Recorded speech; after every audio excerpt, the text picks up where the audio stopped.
Saudi আরবের রিয়াদ প্রতিনিধি সোহরাব হোসেন লিটন এবং কুয়েত প্রতিনিধি জালাল উদ্দিনের তথ্যচিত্রে প্রবাসী সংবাদ জানাচ্ছেন Binyamin.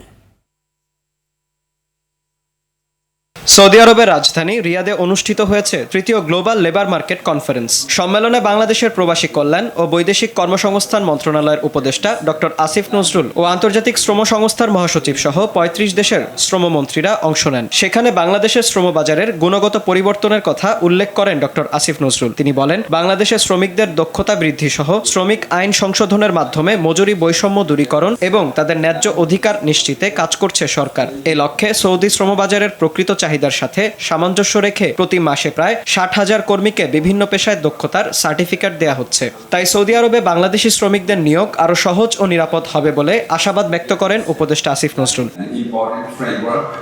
that promotes transparency, ethical recruitment, skills matching, and worker welfare.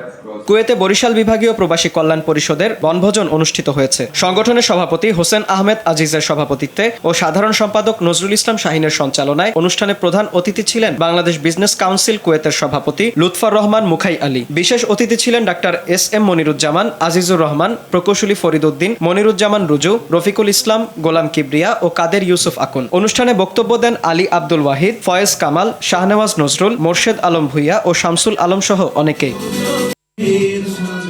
Binyamin, RTV।